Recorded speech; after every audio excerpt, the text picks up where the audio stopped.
Party के youth wing की पूरी टीम अपना स्थापना दिवस मना रही है। साथियों, आज ये सौभाग्य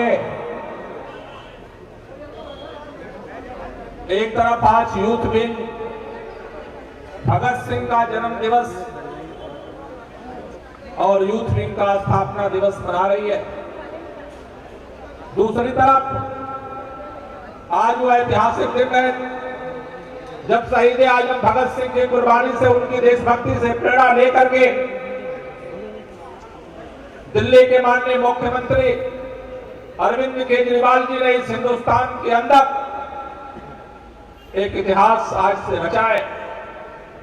दिल्ली के बच्चे बच्चे को भगत सिंह के आदर्शों पर चलने के लिए, राजगुरु सुखदेव के आदर्शों पर चलने के लिए, बटुकेश्वर दत्त के आदर्शों पर चलने के लिए, चंद्रशेखर आजाद, राम प्रसाद बिस्मिल, अशफाकुल्लाह खां के आदर्शों पर चलने के लिए देश का पहला राज्य आज दिल्ली बना है, जो देशभक्ति पाठ्यक्रम देश के स्कूलों के अंदर एक मॉडल के रूप में खड़ा करने के लिए आज से अरविंद केजरीवाल जी ने, दिल्ली के शिक्षा मंत्री माननीय मनीष सिसोदिया जी ने दिल्ली के अंदर आज से देशभक्ति पाठ्यक्रम की शुरुआत की है।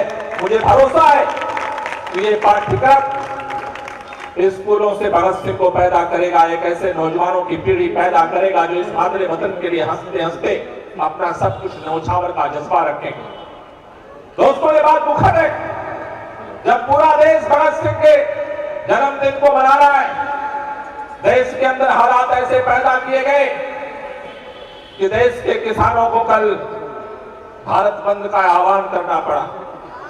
भारत के इतिहास में आंदोलनों की लंबी लंबी परंपरा रही है, लेकिन देश के हुकूमत में आज पहली बार एक ऐसी सरकार बनी है जिसके पास ना तो दिल है और ना तो दिमाग है, न वो सोचने को कुछ तैयार है, न उसके दिल में कोई बात घर करती है।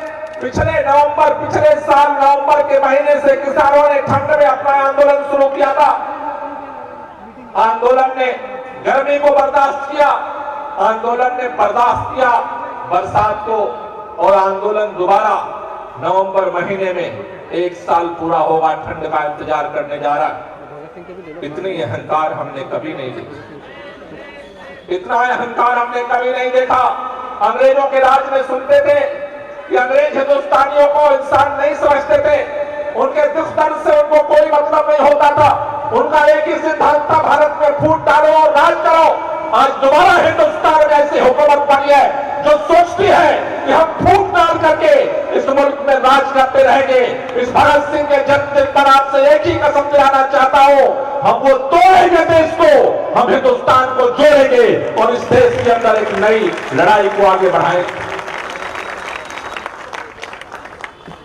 साथियों, भारत के संविधान के तहत अपनी बात को आवाज पहुंचाने के लिए चुनाव एक अहम हिस्सा है, लेकिन हम सिर्फ पार्षद, विधायक, सांसद, मंत्री, मुख्यमंत्री बनने के लिए राजनीति में नहीं आए। हमें पार्षद भी बनना है, हमें विधायक भी बनना है, हमें मंत्री भी बनना है, हमें मुख्यमंत्री भी बनना है, लेकिन सबसे पहले इस देश के लिए कुछ करना है। ये जज्बा दिलो दिमाग में रहना बहुत जरूरी है। इसलिए आपसे कहना चाहता हूं कि सारे ख्वाब और ख्वाहिशें पालिए, लेकिन अपने जोश के साथ में होश को बरकरार रखना जरूरी है, क्योंकि अवसर कल भी किसी को मिला था, आपको भी कल मिल सकता है, लेकिन कल जब अवसर किसी को मिला तो वो काम नहीं कर पाया जो करना था इस हिंदुस्तान के अंदर। आपके भी अगर होश के अंदर, जोश के अंदर विचार अगर नहीं रहेंगे तो अवसर आपको भी मिल जाएगा। हिंदुस्तान कल जहां खड़ा था, कल भी वहीं खड़ा रहेगा। इसलिए भगत सिंह, आमतौर पर नौजवान जब भगत सिंह का नाम लेते हैं तो ऐसा लगता है कि जैसे भगत सिंह वो भगत सिंह है जो केवल पिस्तौल चलाता है। भगत सिंह केवल पिस्तौल नहीं चलाता, अपने जिंदगी में भगत सिंह ने सिर्फ एक बार पिस्तौल चलाई, दूसरी बार भगत सिंह ने बम फेंका, असेंबली में खाली जगह फेंका जिससे किसी को चोट तक न आए। तीसरी बार भगत सिंह जब जेल के अंदर गए, आमतौर पर हम जानते हैं कि इस देश के अंदर सत्याग्रह की सूत्रपात महात्मा गांधी जी ने किया आजादी की लड़ाई के आंदोलन में। लेकिन मैं आपको बताना चाहता हूं, भगत सिंह वो भगत सिंह है जो 63 दिन तक अनशन करता है, जेल के अंदर भूखे रहता है। लेकिन पिस्तौल चलाना भगत सिंह की पहचान नहीं है, बम फेंकना भगत सिंह की पहचान नहीं है, जेल के अंदर अनशन करना भगत सिंह की पहचान नहीं है। भगत सिंह की पहचान है कि इस मादरे वतन के लिए सब कुछ न्यौछावर करने वाला मां भारती की गोद में एक ऐसा बेटा पैदा हुआ जो अपनी जान को भी दे सकता था और विचारों के दम पर हिंदुस्तान के ब्रिटिश हुकूमत के तख्ते को हिला सकता था अपने विचार के दम पर। 23 साल का नौजवान था। यहां पर अधिकतम लोग 23 साल से अधिक उम्र के बैठे हुए, इसलिए सारी ख्वाहिशें रखो अपने जिंदगी के लिए, जियो अपने परिवार के लिए। लेकिन एक बात का यूथ विंग हर पार्टी की है, लेकिन आम आदमी पार्टी की यूथ विंग इसी मामले में अलग है। अपने लिए भी जियो, अपने परिवार के लिए भी जियो, अपने मान सम्मान के लिए जियो, लेकिन जब इन सब में चुनना हो तो सबसे पहले देश के लिए जीने का जज्बा अपने अंदर रखो, अपने हिम्मत में रखो। तब आप आम आदमी पार्टी के यूथ विंग के सिपाही हो, तब आप अरविंद केजरीवाल के सिपाही हो। राजनीति वो भी करते हैं, राजनीति हम भी करते हैं, लेकिन वो तोड़ने की राजनीति करते हैं, हम जोड़ने की राजनीति करते हैं। वो नफरत की राजनीति करते हैं, हम मोहब्बत की राजनीति करते हैं। वो अपने लिए सत्ता पाने की राजनीति करते हैं और हम देश का नाम की प्रतिष्ठा को बढ़ाने के लिए राजनीति करते हैं। इसलिए आपसे कहना चाहता हूं, राजनीति, भगत सिंह की राजनीति की तरफ बढ़ने का रास्ता यूथ विंग के अंदर से हमें पैदा करना है।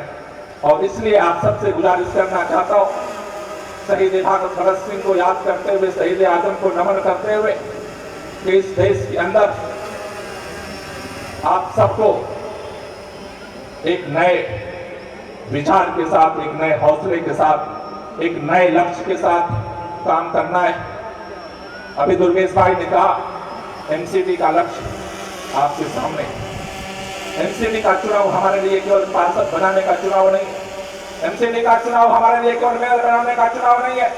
एमसीडी का चुनाव हमारे लिए जो सबसे बड़ा कदम 15 साल में भारतीय जनता पार्टी ने दिल्ली वालों को 2 तोहफा दिया। 15 साल में 2 तोहफा दिया। एक 3 पहाड़ पूरे का दिल्ली वालों को तोहफा में दिया, और दूसरा हर गरीब आदमी जब अपने छत के लिए ईंट गिराता है तो वसूली का तोहफा दिया। इस दिल्ली के अंदर किसी का घर बिना पैसा दिए नहीं बनता, और इस दिल्ली से जब भी बाहर जाओ और अंदर आओ तो इस कूड़े की पहाड़ की सलामी के बगैर दिल्ली में प्रवेश नहीं होता। इन 2 कलंक को जड़ से मिटाने के लिए आम आदमी पार्टी ने संकल्प लिया है।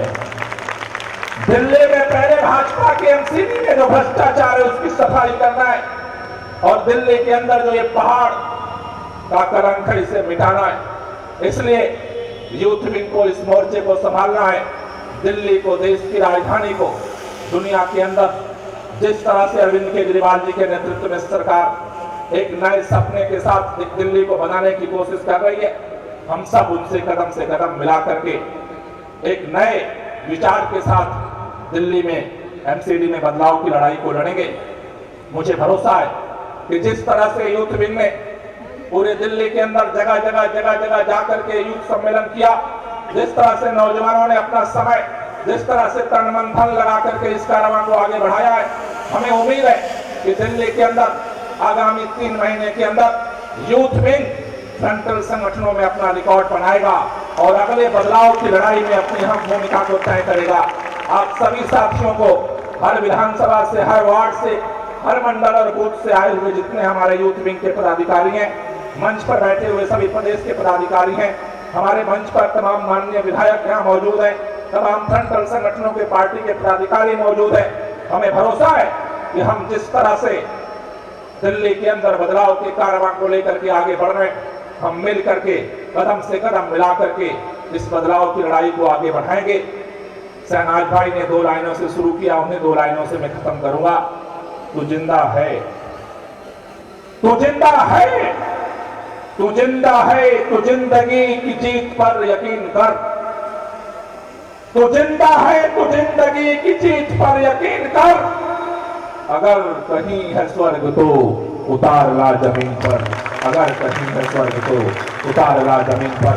बहुत बहुत शुक्रिया, बहुत बहुत धन्यवाद। इनकलाब जिंदाबाद। एक बार दोनों हाथ ऊपर करके मां भारती का जयकारा लगाएंगे। भारत माता की इनकलाब, इनकलाब, बम्बे, बम्बे। मैं बोलूंगा वीर शहीदों की कुर्बानी और आपको बोलना है, याद रखेंगे हिंदुस्तानी। अरे वीर शहीदों की कुर्बानी। इधर वालों की आवाज ज्यादा है, इधर वालों की कम है और मंच वालों की 0 है। अरे वीर शहीदों की कुर्बानी,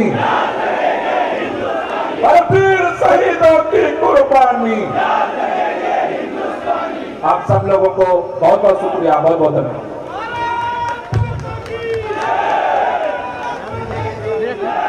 सबसे पहले मैं धन्यवाद कहूंगा मंत्री महोदय जी का, गोपाल राय जी का, जो आप लोगों ने आप यहाँ पर आए और हमारे युवाओं के बीच और इतनी ऊर्जा आप लोगों ने भरी।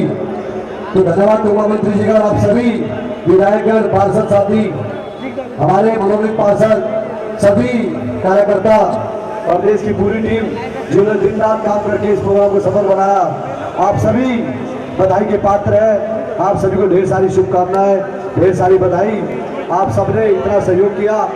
भारत माता की जय, भारत माता की